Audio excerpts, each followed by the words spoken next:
I know I'm here for a purpose, and this purpose is to win Top Chef. And now it's my job to prove that to everybody.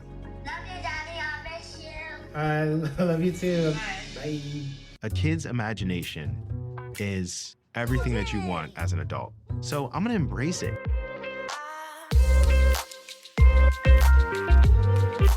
Welcome to the Eat Your Content podcast. I'm your host, Rich Herrera. Thanks for tuning into my little pod. I appreciate it. Just a reminder to follow me on socials at Eat Your Content and at Rich Herrera, and to like and follow and subscribe on your podcast player of choice so you know when new things are dropping. Season 23 of Top Chef is in the books, and I'm so happy to have the top 4 finalists, Jonathan Dearden. Chef Jonathan, thank you so much for being on the pod. I appreciate you taking the time. Yeah, man. Thanks for having me. I appreciate it. I love Eat Your Content. I think that's a great tagline, man. I love that. Oh, thanks. I appreciate it. I appreciate it. Thought long and hard about it. So I got to get this out of the way, just so we can move past it. The Okay. Seeger elimination. You were there. You were watching it in real time. Yeah. What was going on? Like when you were seeing this happening right next to you, were you just kind of like I watching it? I felt like you wanted to crawl under the nearest rock and just Absolutely. like kind of get out of there. So, Oh yeah. I mean, like, what was going through your mind at that time? Seeger chill, bro. That was exactly what was going on in my mind. I mean, listen, I mean, I like how we're starting right off the gates. We're starting hot. I love this. I will say, Seeger is a very talented chef. Okay. And, Top Chef is a tough competition. They've been doing it 23 seasons. So you think you can plan for whatever, but the challenges are made a certain way where you need to think clearly. And sometimes, you think about the food a little too much and not about the challenge, and vice versa, and the environment, right? So, Seeger is an amazing chef, and Seeger actually helped out a lot of the other chefs throughout the competition. So the reason why it was most uncomfortable for me is because I had never seen that side of Seeger before. And that's why I was like, I knew he was upset. He saw red, and my main goal was to calm him down a little bit. But it got to a point where there was no calming him down. I mean, you see, at one point, my head was down and my eyes were closed. Okay, yes, they were closed because I was like, this is the most uncomfortable situation that I have ever been in. And listen, I've worked in some tough kitchens. Okay, so the biggest takeaway from that is, my goal was to calm him down so he wouldn't leave on a bad foot. Because I knew once he started, he just didn't stop. And he had such a good run. And also, like, he came back from the dead, man. He was eliminated, came back. And then that challenge right before his elimination, the rabbit challenge, he was on top, and they praised his dish. And, even though me and him were on the bottom, I was equally as ready to say, hey, you know what? I had a good run. Great job for me. I'm proud of myself. I made it this far. I cooked for 200 people outside in the woods. Never done that before, by the way. Like, I've done events outside, but I mean, like, we're in a remote woodland location, cooking with the elements. And I know you saw that clip where I'm like, hey, trees, can you move out my way so I can get to my meats and pots? Like, that's real stuff. Like, I had trees right in front of my speed rack, So what I will say is Seeger is a super talented chef. One dish does not define a chef. Unfortunately, he was sent home due to his dish being not technically sound. He had feedback to give to the judges. They were very receptive to that feedback, which they didn't have to be. And it kind of turned into a downward spiral.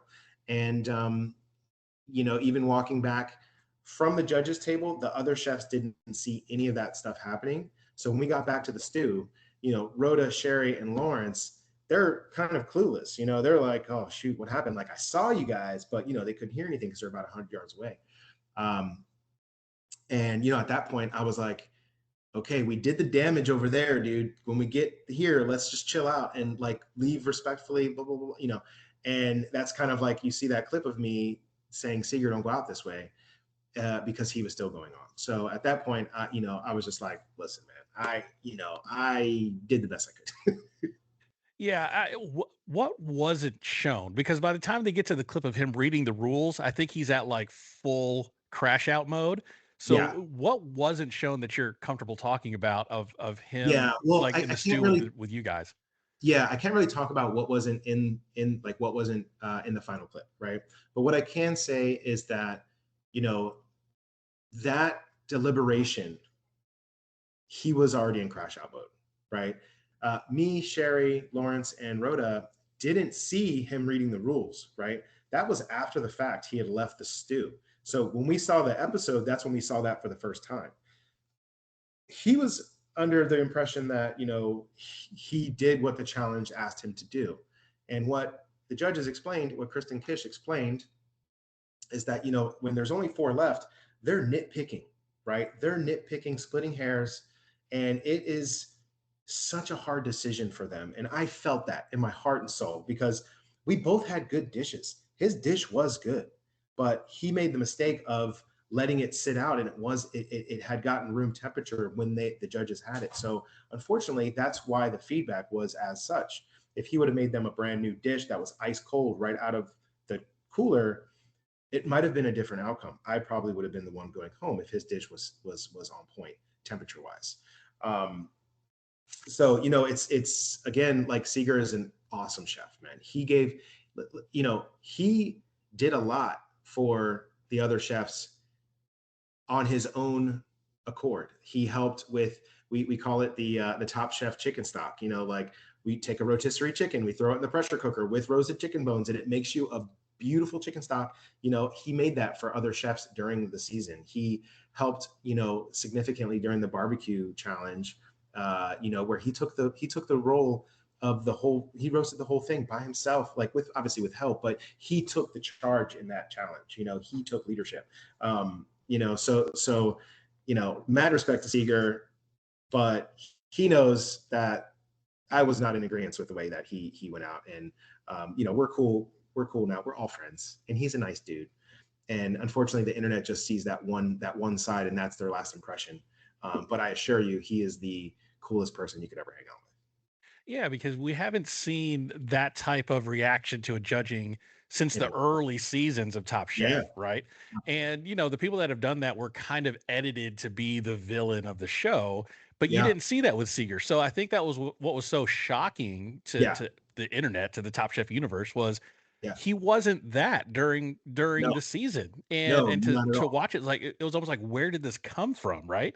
So thank you for your insight. I wanted to get that out of the way, and because, you know, give the people what they want up front, and then we can move on to the deeper, Yeah. more consequential Yeah. stuff. So I want to jump back in time a little bit, because Top Chef, this is the first time they have cast twin brothers Yeah. on the show. So at what time in your life as kids, because you guys had a funny story about your dad coming down to the basement at 3 in the morning thinking you guys are watching porn, and it's you know, a cooking It's Food show. Network. Yeah. Yeah, it's Food Yeah. Network. And when in you and your brother's life did food become the thing that you wanted to do, you know, for the rest of your life?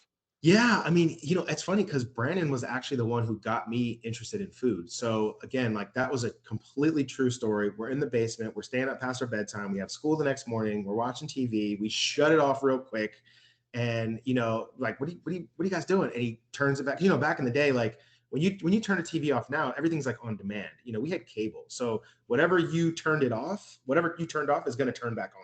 So yeah, thinking like we're watching HBO, like late night stuff, you know, but it was actually Food Network. We were watching Emeril Lagasse reruns, and that was like the pivotal moment. Like, that's why when we cooked for Emeril Lagasse, we were like fangirling, man. We were like, oh my god, I can't believe we're actually cooking for him. You know, we've been at events. I've been at like South Beach Food and Wine with Emeril Lagasse and all the celebrity chefs, but to actually cook in the quickfire challenge, I was so scared, you know, that my dish would have just been messed up, and he would have remembered me for that, you know, like, oh, that's the guy who didn't cook his egg right. But I nailed my dish. He said the egg was cooked perfectly, and I'm like, okay, good. I don't even need the money. I just needed that, you know. So Emeril Lagasse was really the one who got us interested in cooking when we were like 12, 13 years old. You know, we were just so like attracted to having fun while you're cooking. And, honestly, like my grandma is the one who brought us in the kitchen. Our grandma is the one who brought us into the kitchen to show us how to cook. My mom's not a cook at all. Taco Tuesdays were not great growing up. Okay. They just not good. We looked forward to the pizza on Friday and the Chinese on Saturday. Okay. Like during the week, we had like casseroles from hell. Okay. Like imagine, broccoli in the microwave for 10 minutes out of a frozen bag into a casserole dish with cheese on it. Okay. That was what we ate. But we also grew up with, we had a Latin babysitter or a nanny that lived with us. She was from Bolivia. So we had a lot of cultural food. That's what we grew up on, is rice, beans, plantains, those kind of things. So learning how to cook was like showed to us on TV. We would take what Emerald made and like try to make it ourselves with our little spin. And that's really how we got into cooking. And then our first jobs, we were 15 working at like a small family owned restaurant, here in Alexandria, Virginia. And listen, it wasn't great food, but it was all made from scratch. And that's where we really learned how to make, coleslaw from scratch, mashed potatoes, frying chicken wings, working a saute station, cooking a burger. Like we learned all that stuff in the professional setting. Wow. So were you both going to culinary school together and you at the same time and everything? Yeah. So actually just a little bit different. So my actual first like real job was in a country club. And that's where I learned a little bit more fine dining, and I learned from a French chef. But we both worked in kitchens up until we were, up until culinary school. I decided to go to culinary school right after high school, whereas Brandon took a couple years off. And I was trying to get him to go to the same culinary school as me. And he was like, I'm not going to do the same thing as you. I'm going to go to a different culinary school. So we ended up both going to culinary school in Florida. I went to the Art Institute of Fort Lauderdale. He went to Le Cordon Bleu in West Palm Beach. But he went a year after me. And we went two separate ways. I knew that I wanted to manage kitchens. I wanted to learn how to cook, but I also knew that I wanted to shoot for an executive chef position. So very young, I staged in some great kitchens, Michael Schwartz. I worked with Michelle Bernstein, worked some events with her to learn her style. Chef Alan was my huge mentor in Miami, Chef Alan Susser. He's definitely my biggest mentor. He mentored me for 7 years. I wouldn't be the chef I am today if it wasn't for him. He gave me the opportunities to really like open up. He had so many connections in Miami. Like he was the one who would bring me to events, meet other chefs, network. Had opportunities to stage at Nobu and, eat at Jose Andreas's restaurant, the SLS, when it first opened in Miami. Was like mind blowing. I didn't have money to go to those kind of restaurants, he was my biggest mentor. And Brandon went the other route of like, he wanted to work like Michelin starred and, really like go high level fine dining cuisine. And so he kind of went to Vegas for a little bit, worked with, who did he work with? One Michelin. He worked with Daniel Boulud first, and then he went to Vegas, worked with Charlie Palmer, I think one Michelin star, and then he wanted more. He worked at Alinea for a year, which really like set the foundation for him. I actually went to Alinea to work with him to see what the craziness was. He left like a beautiful salaried position to go work for minimum wage. And I had to like pay for his rent, like, cause he couldn't afford it, it was him and his dog, him and his pit bull Zeus. And he's like, yeah, this week I can only wash white clothes. I can't wash everything because I don't have enough money. And I'm like, dude, like here, just, wash all of your clothes. Okay. It's okay. But he sacrificed a lot to get that experience, worked there for a year, and it completely changed his life, in terms of culinary. I kind of moved my way up. My first executive chef position, I was 22 years old. And I moved to St. Lucia in the Caribbean. And with Chef Alan's mentorship, kind of went into, ultra, Jade Mountain St. Lucia was ultra fine dining. And this was something that I was very interested in. And I kind of that's how I built my culinary career, was in St. Lucia. And it was a very good foundation. The cool thing about St. Lucia is that you have to use what you have locally. You have to use the fish locally. You have to use the farms, and I had no distractions, and, being a chef in the States, you can go down the street to Whole Foods and get what you need for service. In St. Lucia, it's a little different. I got to call my fish guy. He's got to meet me on the beach, 4 o'clock before dinner service, or I don't have fish for service, So it really taught me how to get to use as many resources as possible, but also be okay with having limited resources. So that I think that's what kind of like made me so successful on Top Chef, is that, Brandon's mentality is he likes everything, or he's a content creator. You know what I'm saying? So he likes everything organized, recipes, he has a plan. He like writes a prep list, like times it out, like in 30 minutes, I need to do this, 20 minutes, I need to do that. Whereas, on Top Chef, they tell you nothing until you absolutely need to know, and then you're cooking in no time. So you have very little time to think. You have some time to plan, but really what matters is the decisions that you make when the timer's going.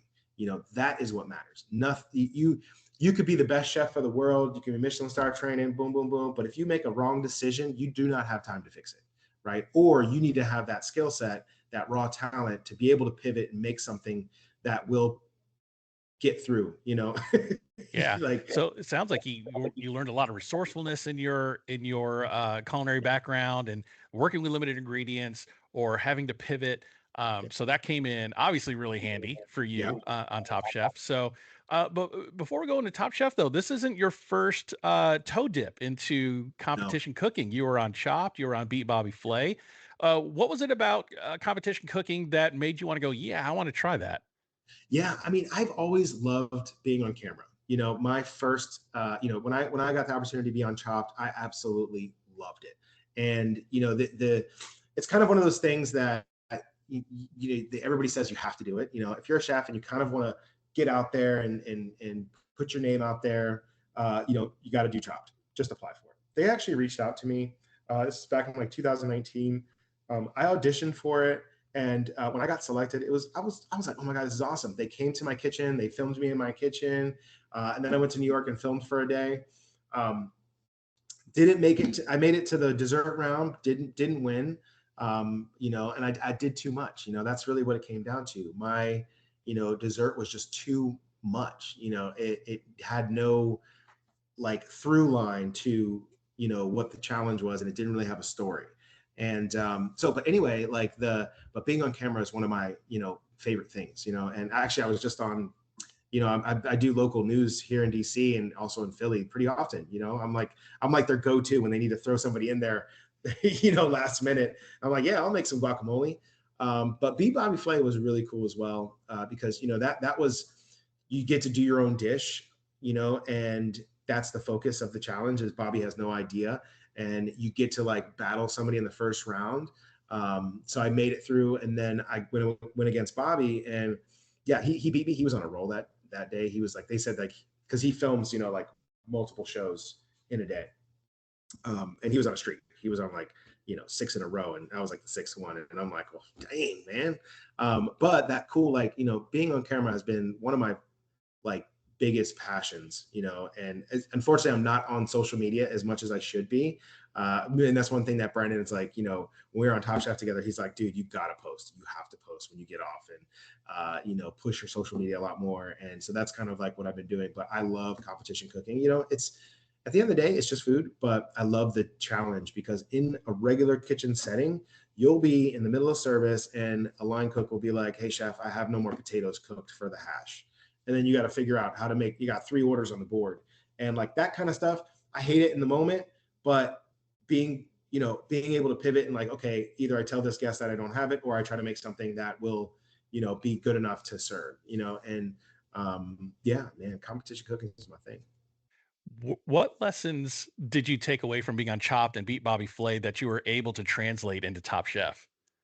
Yeah, you have to be a good chef, but you also have to be able to talk out loud and tell the world what you're doing, and also show a little bit of your personality. And that's one of the things, I mean, dude, by the end, Rhoda, Sherry, and Lawrence, they were like, all right, Jonathan, we hear you, buddy. We're good. We're loud and clear. And because you're cooking for 3 hours, and every single chef has a producer in front of them and a camera.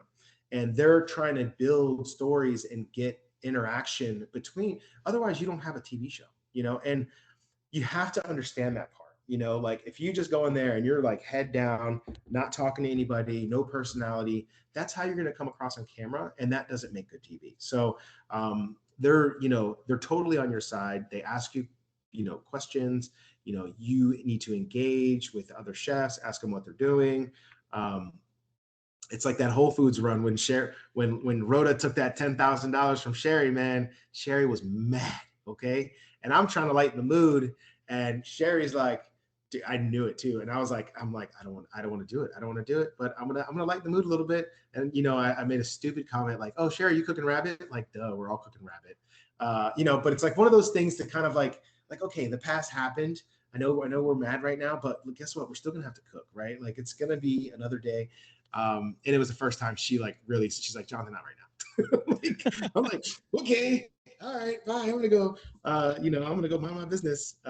Yeah, and you know, the other moment that was just absolutely hilarious was when Rhoda won. Not only did she okay, what nobody's talking about, and I said this in another pod, so when you're clipping it, just, you know, be careful. But what nobody's talking about is that like Rhoda came back, okay?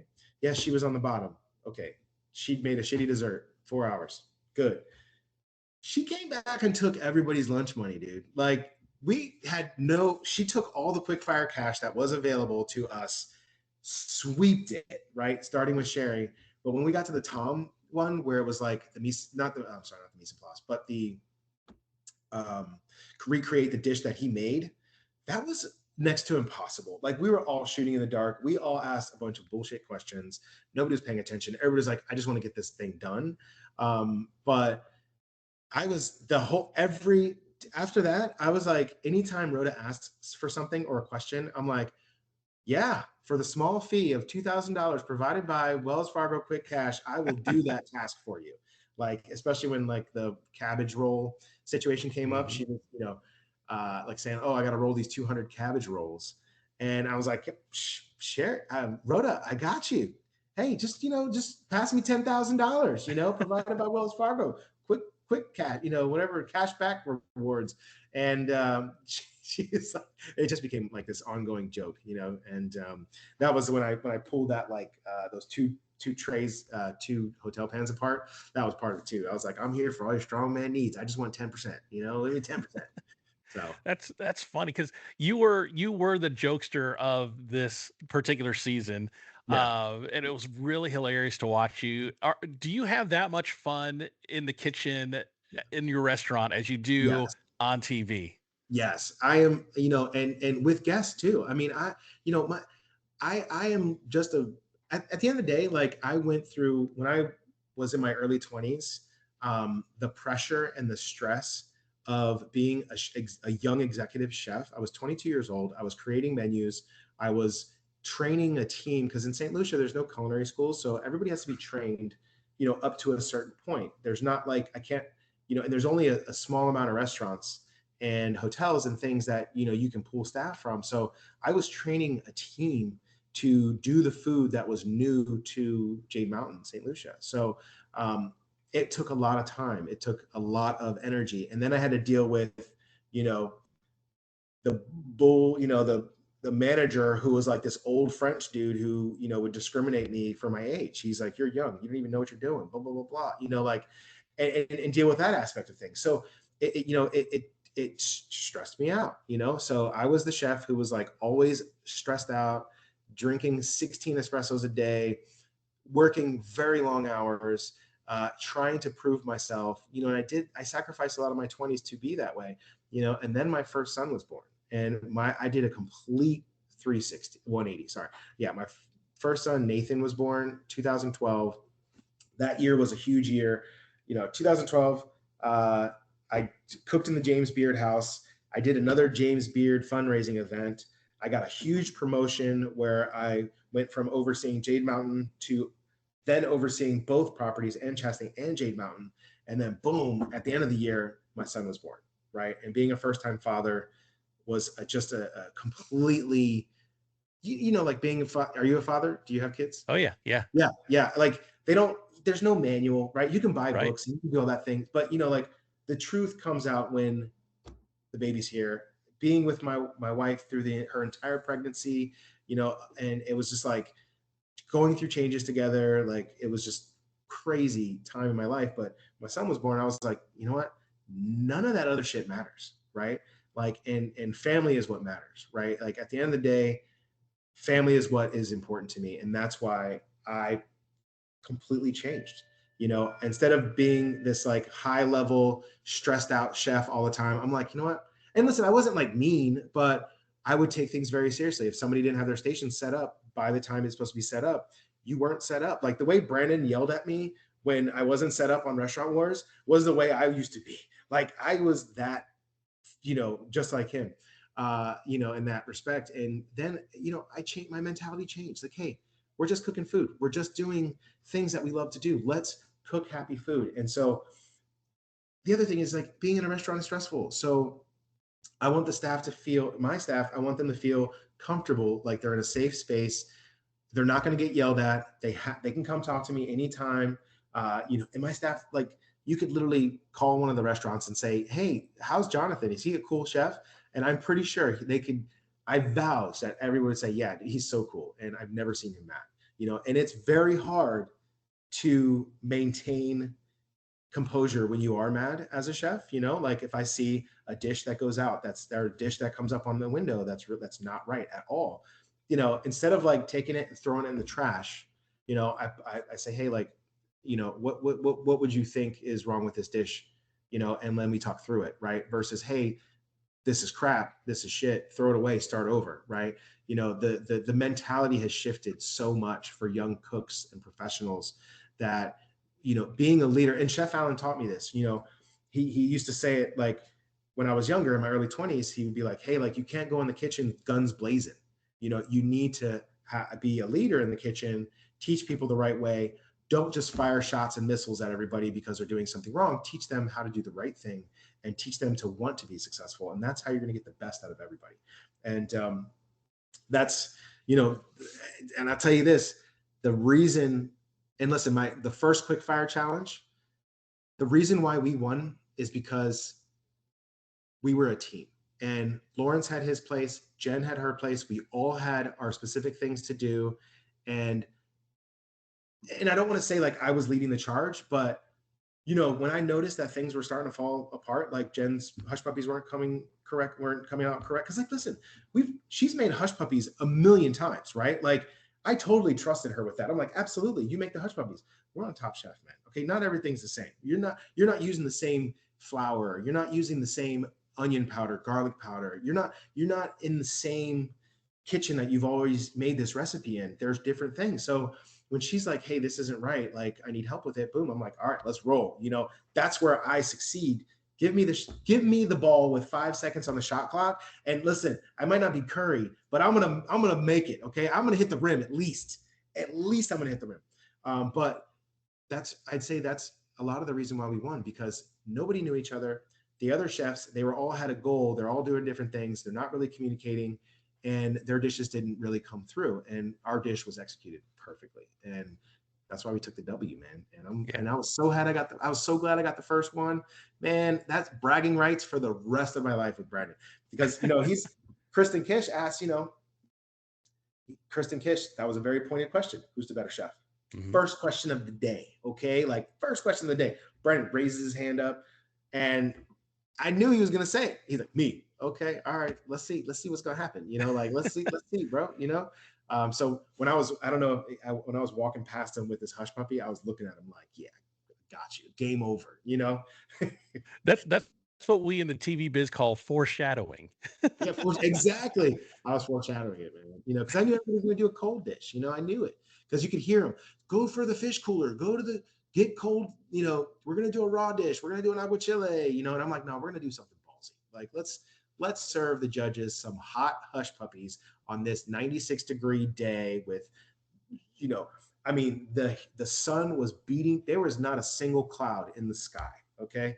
And we're in this aluminum bowl, okay, of just reflecting sun. The stainless steel tables were like burning. Like I got sunburnt in like the under eyelid, okay, because the reflection was like so much. It was crazy.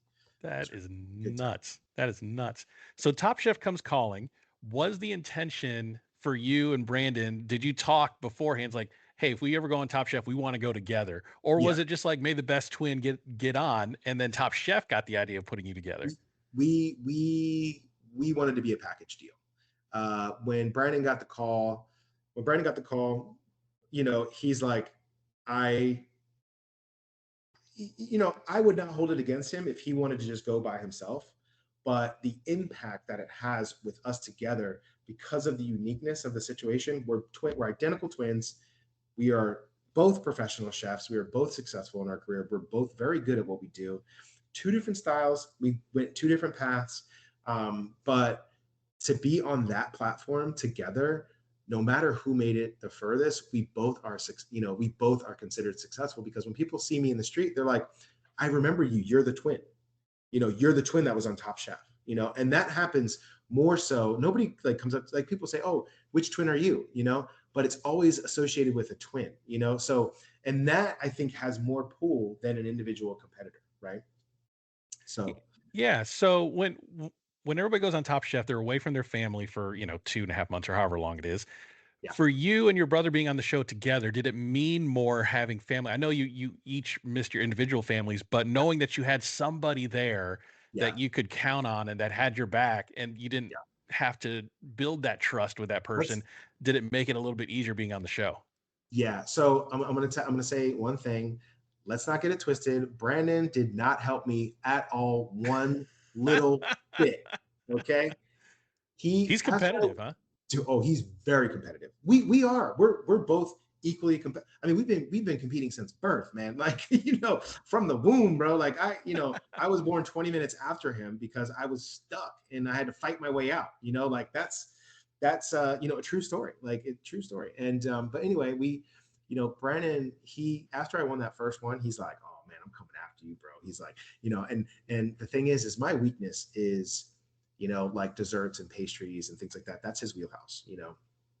And but I know how to cook and work under pressure, and I'm very organized when it comes to like executing a dish. The sweet potato challenge, I did way too much. Even though I was on the top, Brian was on the top, it was a good feeling. But in 1 hour to make that much food, I mean, we went hard, and we went, because it's you want to put your best foot forward, and you don't want to be on the bottom. That was the three main goals of being on Top Chef for me were: number one, don't go home first and don't be on the bottom first, right? Number two, make it to Restaurant Wars. That was like my second biggest goal. Number three, make it past my brother, right? And those were my three goals, right? And when Brandon got sent home on Restaurant Wars, I was like, holy smokes, I can't believe I'm here. Um, so anyway, back to the competition part. One of the biggest things with him is that in we've always been, ever since we turned about 21, we've always been separated. He's always been on the West Coast. I've always been on the East Coast. And it's kind of similar to how Brian and Michael Faltaggio, because I know Brian here from being in the Mid-Atlantic. He has restaurants here in Maryland. I actually did a tasting for him at one of his Baltimore restaurant back in like 2017. And then Michael has worked with Brandon at Hotel Bel Air doing events and things like that. So they know each other. So we know them separately, but we have been apart just like kind of how they've been apart. So when we were on Top Chef together, that has been the most time that we have spent together since we were teenagers. And it was so awesome. Like, although I miss my family dearly and Brandon missed his family, spending that much time every minute of the day, basically, like he would wake me up, we'd have coffee together, we'd talk through stuff. And again, like we have no cell phones, we have no computers, we have no TV, and we would do crossword puzzles, we would play cards, we would just hang out, man. And we'd read books and we'd switch books, like, hey man, this was really good, try that.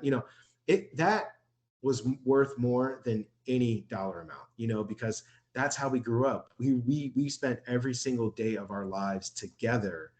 We were separated once when we were 13.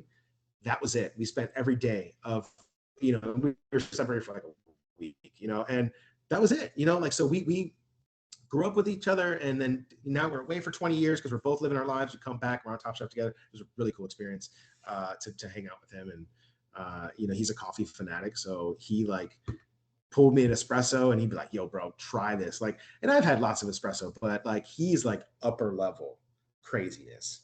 It needs to come out perfect. Doesn't come out perfect, he throws it away. And I'm like, what are you doing? Like, I'll drink that. He's like, no, you don't want that one. You want this one. So it was fun to kind of like go through that experience because I hear him on the phone. And we also, we do speak on the phone pretty much every day. Like he knows me more than anybody else. I know him more than anybody else. I know his cooking style. He knows my cooking style. We both know our strengths and weaknesses. So at the end of the day, he was my biggest competitor. And if we did make it to the finale together, that would be the hardest challenge of my life, to cook a progressive meal against Brandon, because I know him, he knows me. Now I know what I got to do to beat him. And that is not a simple feat.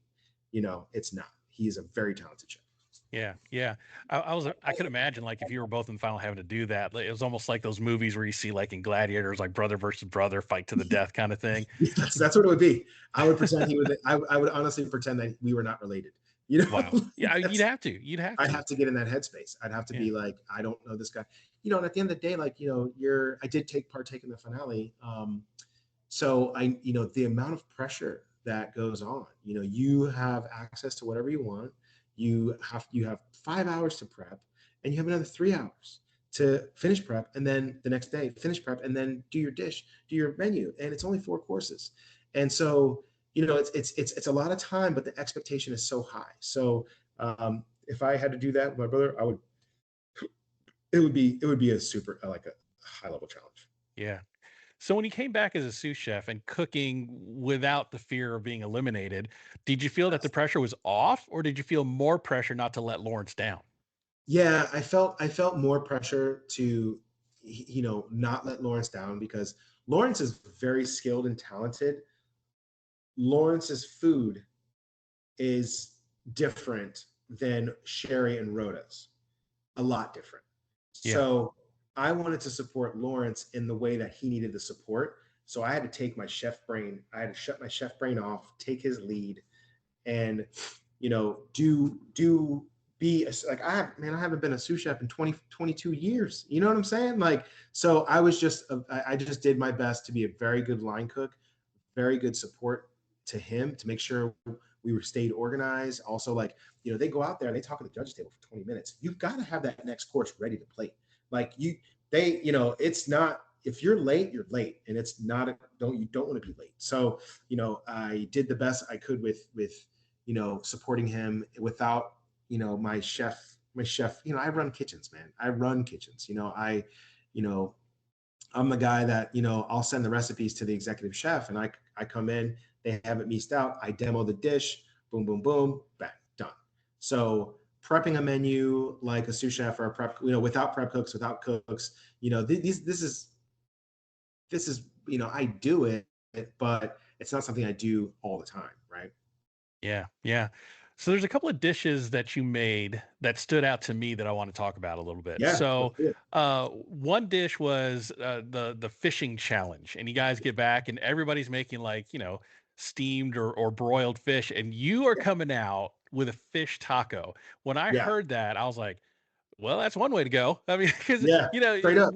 It had to be the perfect taco, because everybody's coming up with these like fine dining dishes. Everybody had steamed, broiled. Nobody was doing fried, which I thought was very interesting. That when you presented your fish taco, Kristen was saying, "Oh, I was hoping for some fried fish," and you present it that way. So as I mean, I don't know how much you can see of others cooking, but was there any point in your mind where you're like, I'm making a fish taco on Top Chef?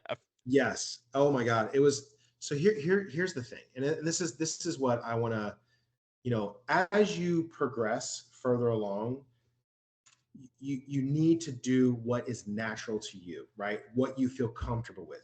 It's Top Chef, and Tom said it clearly. He's like, this isn't a time to R&D a dish, right? You stick to what you know, and put your best foot forward. And he's, in quote unquote, his words, we want to eat good food, right? So now I knew I was taking a risk, right? And I knew that, everybody would look at a taco and say, oh, wow, that's easy. Like, what, anybody can make a taco, because they consider it street food. But what everybody doesn't realize is that tacos are in fine dining restaurants. There's taco courses in fine dining restaurants, in Michelin star restaurants in Mexico City. So we had just done the Sagrada pop-up, which is one of the restaurants that I reference. Last year, I was just coming off doing a brand new menu for Sagrada, and that's a 9-course progressive tasting menu, fine dining, the first one of its kind within the restaurant group that I work for. So one of the courses was a sunflower taco. Mind you, it's a vegan tasting menu. There was meat options, but it was a vegan tasting menu. I did a sunflower taco, and that's where I was like, you know what? Catch and cook is something that I love to do. And there's 2 things that I make when I go fishing and catch a fish, right? I make ceviche and I make fried fish. Okay. That's literally what I make every time. And that's actually, like, for my family, that is the expectation, right? They're like, if I come home with a fish, they're like, all right, well, hey, all right, what's for dinner? I know it's for dinner, And so when I heard everybody like conceptualizing their dishes, Rhoda's going like old school French because, she's leaning into like what Tom likes. Lawrence is sticking with what he knows, and that's Chinese, going steamed fish. Cool. Seeger, same thing. He's going, oh, I'm gonna broil it just ever so slightly. Same thing. Dwen did her steamed fish, and also Sherry, broiled, baked. And I'm like, all right, nobody's doing fried. All right, well, shoot, I'll do it. And I had just developed a perfect beer batter tempura recipe, dialed into the T. And I knew it as soon as I got, like, right before I got to Whole Foods. I'm like, I'm doing a fish taco. I know I'm doing this, and I'm going to stick with it, because I'm not going to do a dish that comes across fancy, because at the end of the day, what you put in front of the judges, if it's executed at a high level, that's what they want to see. And that taco was the best taco I've ever made in my life. And I knew it every step of the way, all the components. As a chef, like, you're cooking and you're testing components. I made the masa from scratch. I made all of my sauces from scratch. I made the slaw from scratch. I brined the fish, in a 2% brine. I seasoned it with a little bit of Old Bay from the DMV area. Like, the beer batter was crisp. It was perfect. I did a test batch. All of these components, people like look at a taco and they think it's hard, or not, or people look at a taco and they think it's easy, but the amount of technique and level of skill that went into that was very, very high level, very high level. And when I took my first bite, I was like, this shit's good. Like, this is really good. And I was very happy to present it. Yeah, when you were talking about the concept before it was plated, I was like, oh, I don't know if it's gonna go well with a fish taco. But then that plate got set down, and I was like, oh, okay, Yeah. that is a highfalutin looking fish taco.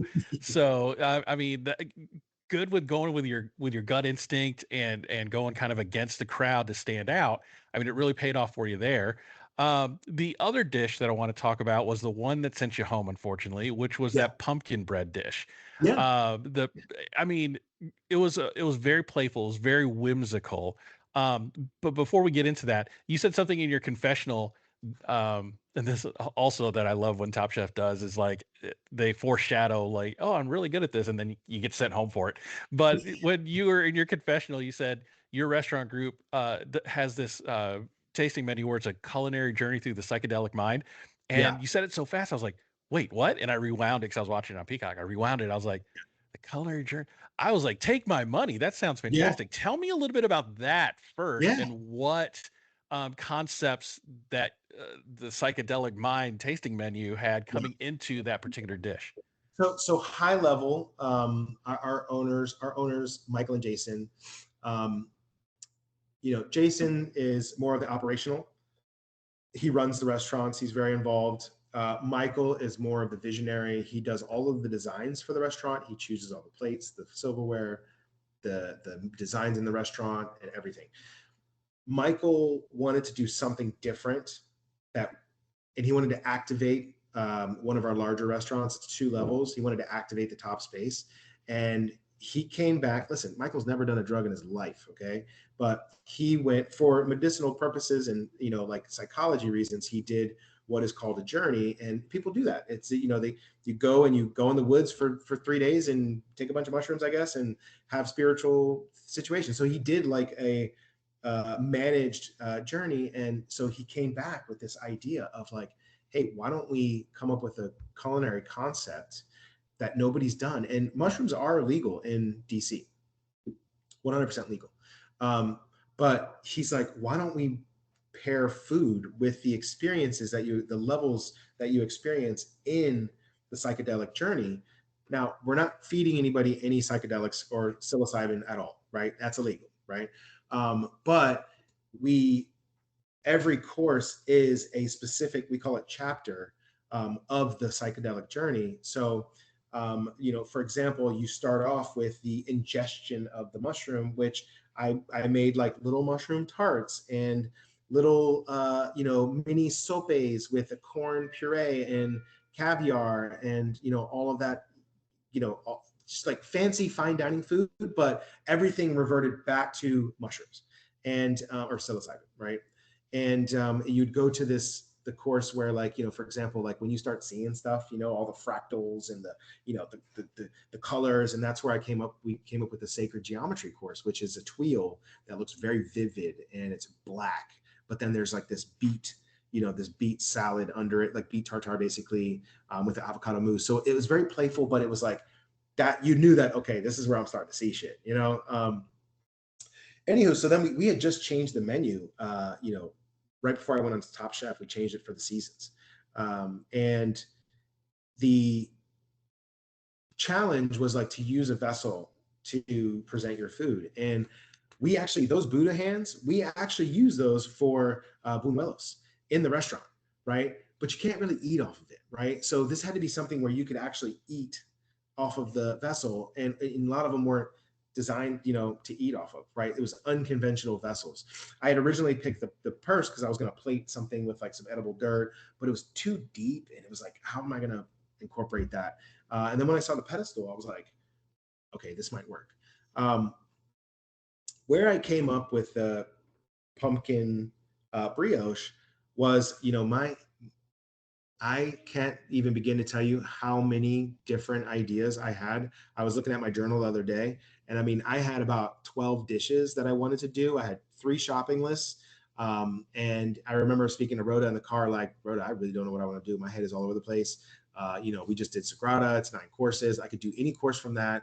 I have stuff in my chef box that I could use, but nothing's really calling my name. Nothing's really saying, oh, we should do this, like the fish taco effect.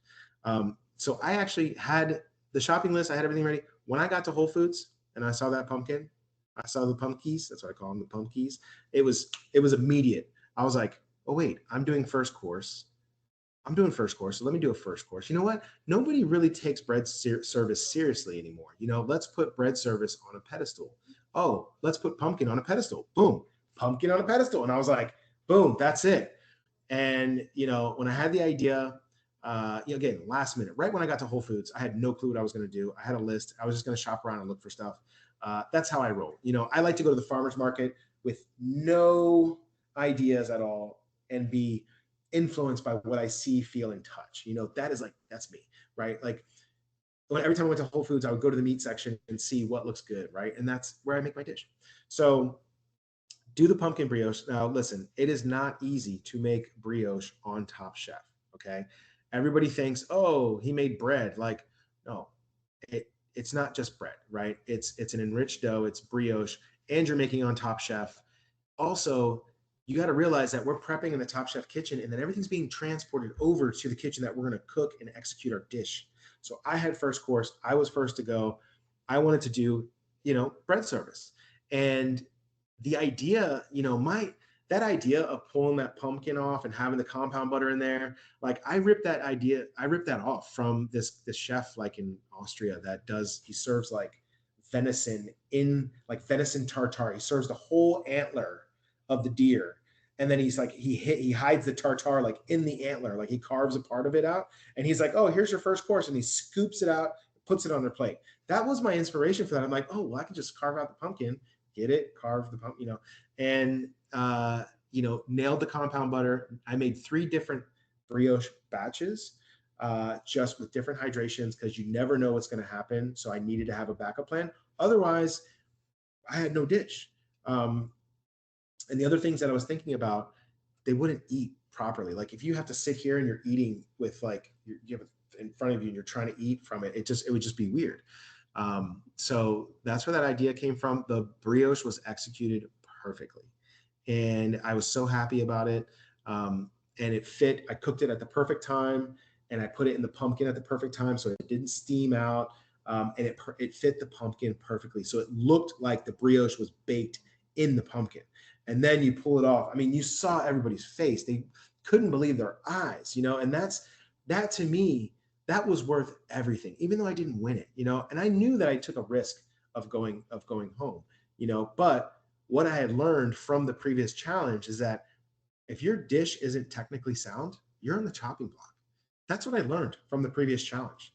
So do with that what you will, but I knew that I had to execute this pumpkin brioche to the highest level because it was just bread, And Kristen, asked me, she's like, that you didn't have to do a first course, you could have done an entree, and so you understand that. And I'm like, yeah, I do understand that, but this is what was calling me, Yeah, I mean, when I was watching it, it was perfectly executed. I thought it was very playful and whimsical the way you open up the pumpkin and the butter's right there, and you reach in and and you get the bread and everything like that. And I said it on a episode of my podcast when I was doing the recap. I said any other challenge that probably would have won. But when we were you were it was only what five people left or something in this particular one. Four. Yeah, Four. four. Yeah, it was on the final four.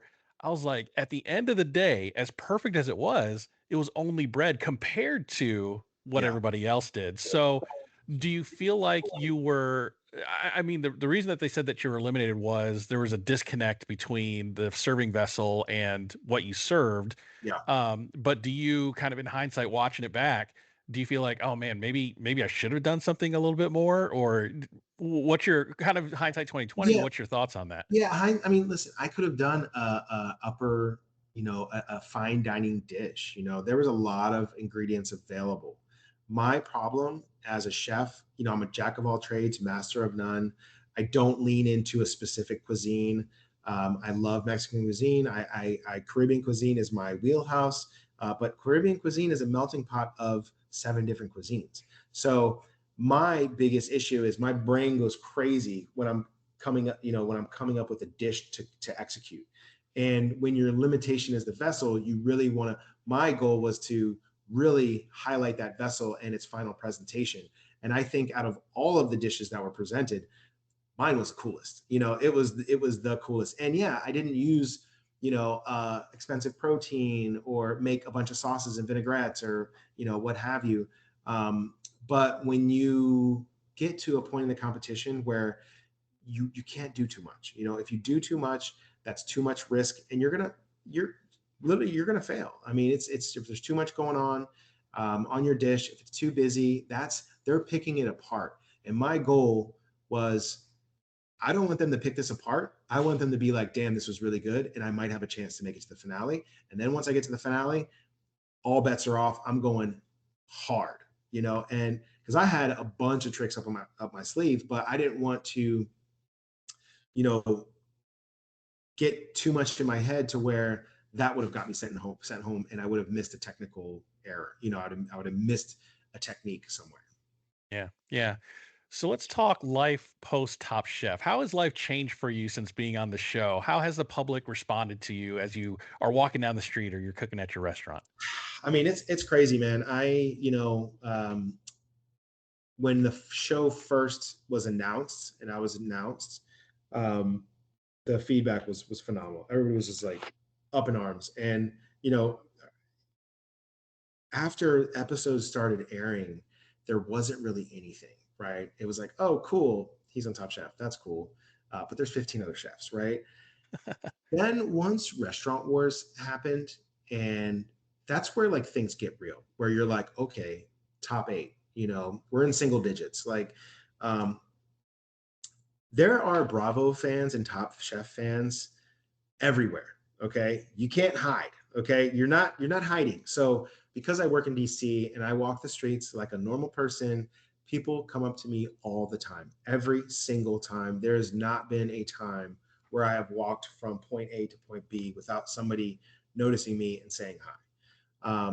Also, when I go to the restaurants and say hi to the guests and like, talk to them about their experience, and there will be one person in the back, oh my gosh, he's on Top Chef right now. And it just, I mean, it's really, really kind of crazy how much exposure the show has for little old me. I mean, I guess I've been on TV before. I'll get the occasional DM from, somebody watching an old Chop episode or a Beat Bobby Flay. Oh, I just saw you on your episode. Boom. Like that's very like rare, This completely different ballgame.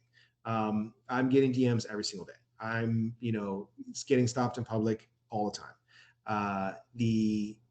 Even like taking the train from DC to go to Philly, people notice me in the train in the Amtrak, and it's a lot of the older generation too. Like, the people that are younger than us, I mean, they don't watch a show every week. Like they download Peacock or they're watching on Instagram or YouTube or that sort of thing. So it's mostly like people that are our age. I'm just turned 41, so it's a little bit of the older generation that visit me, but they all say the same thing. They're like, oh my gosh, I love watching you. Like you're so nice, and that's how you are a real person. I'm like, yeah, I'm like that. I'm really like that. Like I'm not a mean guy, unless I have to be. But yeah, it's completely changed my life, for the good. And I'm really still trying to get used to, like I don't, I try to be like as nice and cordial and get people's name and say, hey, yeah, follow me on Instagram. Like if you're at one of the restaurants, shoot me a DM. I might be in the area, and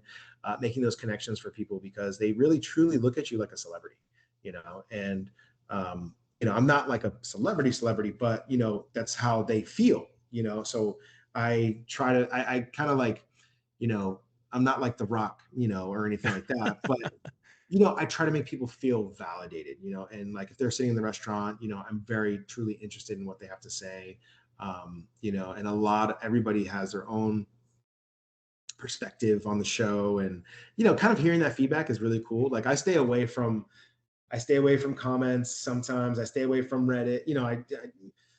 It's just too much. But when I speak to somebody in real life and have a real honest conversation, it's great to get that direct feedback and their perception on what they watched, because dude, the production is insanely good. I'm super impressed on, the amount, like there's 175 people on staff, right? That work for that show, and they do everything in the background. And it takes so much work to put all that together, coordinate. And I mean, for 23 seasons, I mean, it's just crazy the amount of work that goes into it. And, you see it in the final cut. And I was just so like impressed with every episode, very impressed. Yeah, I think the difference between like with Chopped and Beat Bobby Flay is it's kind of one and done. You're on the show Yeah. once and you're done. But with Top Chef, we have 14 weeks to get to know you. Yeah. And Restaurant Wars is about the time where us as viewers start remembering people's names Yeah. on the show. So, we've had this time to get to know you and kind of get an idea of your personality and everything. So I'm not surprised. You're walking around, and DC is a big foodie town. So I'm sure a lot of people there have watched Top Chef and love to stop you on the street and go, hey, you're that guy. So one thing I like to ask, I've had a lot of Top Chef folks on my podcast, and one thing I always ask when they're on is the chef that came onto the show, is the chef that left the show a different chef that came into the show? Is the chef Jonathan now a different chef Jonathan from before? 1,000%. 1,000%. I mean, I will say, I am the same person, but I am a different chef. And I say that because, I just want to preface one thing, that being away from family for 2 months, you're shut off to the world. It gave me an opportunity to really focus on being a chef and being put in these situations. And, and I told Tom to his face, I'm like, hey, like getting feedback is all good. I'm used to it. Right. But I am also the one who gives feedback to my executive chefs, to my sous chefs, to my cooks. I'm the guy who goes and does a line check and tastes things and like, say, hey, like this isn't wrong. This is not up to our standard. Like this is overcooked. This is undercooked. Like I'm the one who usually dishes that out. So to have a panel of, judges like that, like Gail and Tom have been doing it since the beginning.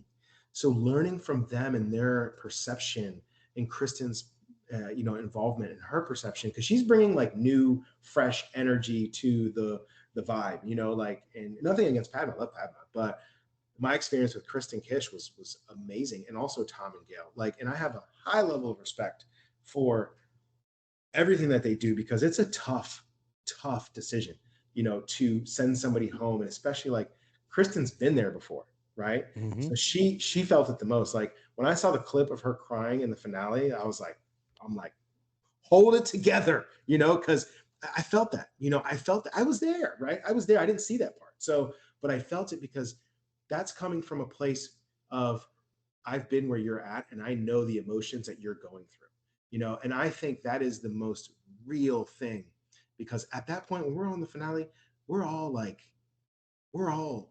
at the, I wouldn't say at the end of the rope, but we're like, this is it, like we just started, like it was only 2 months ago and we are here. So as a person, still the same. As a chef, I'm different. The way I make decisions is way different. Learning from Tom, learning from Gail, their perception, also learning from Kristen Kish, and learning from the other talented chefs that were on the show and hearing their perspectives. Again, I run a multi-million-dollar restaurant group as a corporate chef. So my job is to go taste food and give feedback. And, that being on that other side where I'm getting feedback and I'm doing my dish from start to finish, right? Versus I send my recipe to my executive chef, he does it, he mises it, he makes it, I go and taste it, right? Two different worlds. And so, and also Brandon and I have a new light on what we want to do for our future. We are excited for what the future beholds. And, we were talking about some stuff, and we've got to do some stuff together, to really have a major impact on the culinary world. And we have so much to give, you tune in, you might see some stuff in the future. Yeah, I was going to ask that. I was like, so now that you've had this platform of being on Top Chef for both you and Brandon, what's the future hold for you? Is there maybe a way to jointly open a restaurant together in the middle of the Yeah. country or something? Yeah.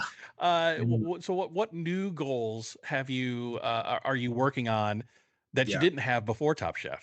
Yeah. So honestly, one of the biggest things that Brandon like beat into my head every single day, every single minute, every single hour, top of the hour, he was like, I don't care what you do, you need to start posting on social more. He's like, just do it. And from the time I got back in October up until now, my goal was to get to 100 videos or more. And I've surpassed that. I've done probably 130, 140 videos on social media. My account hasn't grown substantially, but that's not my goal. My goal is to, get a following, build a community that I can then help in any way possible, giving my knowledge. And that's the thing, like, I have so much knowledge, like of if you're just starting out, or, if you're trying to open a restaurant, like, hey, I run restaurants, some successful, some are not, like it's not all happy, fun and games and, stars and, what stars and what? Like what's Rainbows fun? and Rainbows. unicorns. It's not all fun. Restaurant business is very hard. And somebody who has, like, for example, if you were to ask me, like, hey, should I open a restaurant? I've never worked in a restaurant before. I'm going to say, hell no, do not. So I want to build a community and, really help those out there that are going through it and that just need somebody to, give them some insight. I actually wrote my first cookbook. It's called Cook for the Guests. And what it really is it's an intro to who I am, how I grew up in the business. I talk about Top Chef, my experience in Top Chef, what it taught me, and also, Chef Allen being my mentor. I think mentorship is more important than culinary school, right? Let me say it again for the people in the back. Mentorship is more important than culinary school. Culinary school is great. I have a culinary degree. It means absolutely nothing when you get to the kitchen, okay? Mm-hmm. If you're an asshole in the kitchen, you will learn nothing, right? You need to be humble. You need to show up early, leave late, be a good person, and find a mentor that is willing to teach you, and you will be more successful in your career as a chef or a cook or a prep cook or a dishwasher than anybody else. I live by that. and because people ask me all the time, I'll get DMs, hey, should I go to culinary school? I'm like, no, don't drop $100,000 on culinary school. You will be in debt for a long time. Okay. And you get out of culinary school, you're not going to make a lot of money. You got to work your way up. So mentorship is more important than culinary school. Not more important than education. Let's not get it twisted. Education Right. is very important, right? But now there's so many resources on YouTube, and you got AI. You can self-teach yourself techniques and basics, and also bad habits. So that's why you need a mentor. Exactly. Yeah, That sounds amazing. Look So for the link in the bio. It's awesome, and it was really great to put all my thoughts on paper. 16 recipes, and it's kind of simple stuff, but really the reason why I made the book is one of the recipes is the tomahawk, and it's I posted a video that went viral, like 1.6 million views. wow. And the video starts a tomahawk. I never thought I would do this in my career. Cook a tomahawk well done, right? Because as a young chef, yeah, exactly. That's sacrilege. It's sacrilegious, and that was the reason why I made the video, because I'm like, we had a real order. I showed the check and everything, and me breaking down the tomahawks.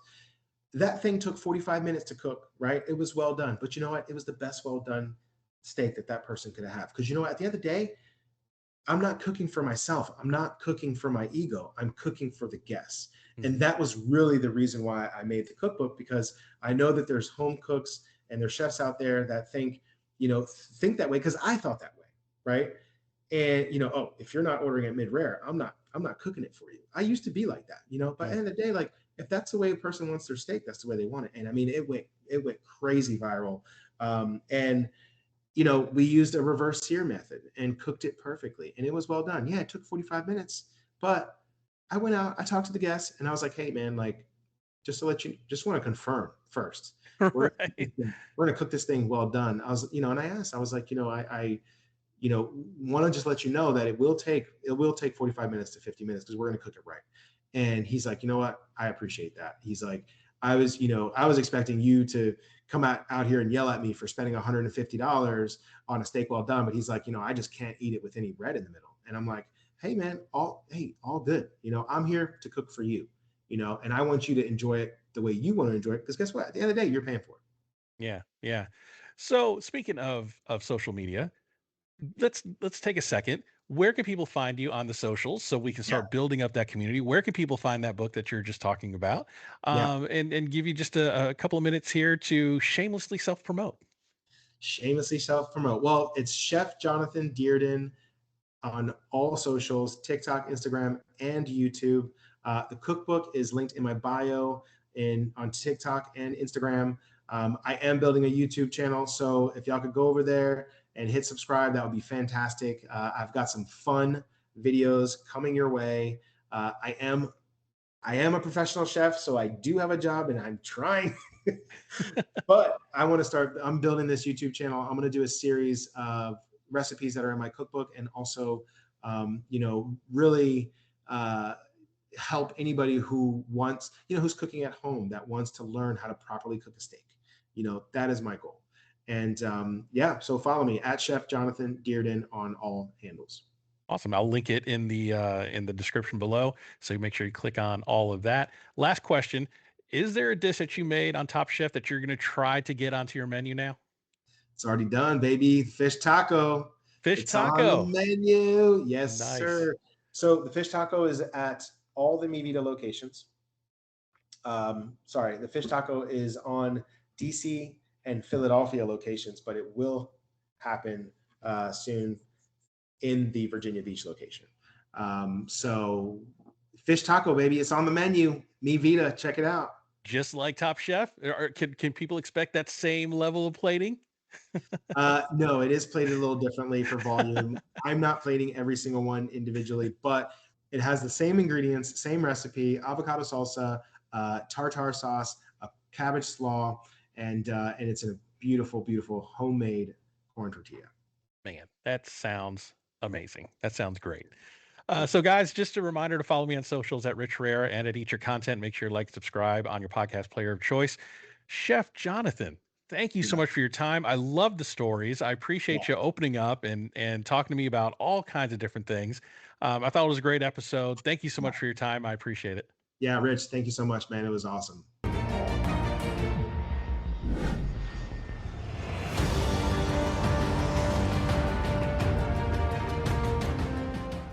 Thanks for listening to Eat Your Content.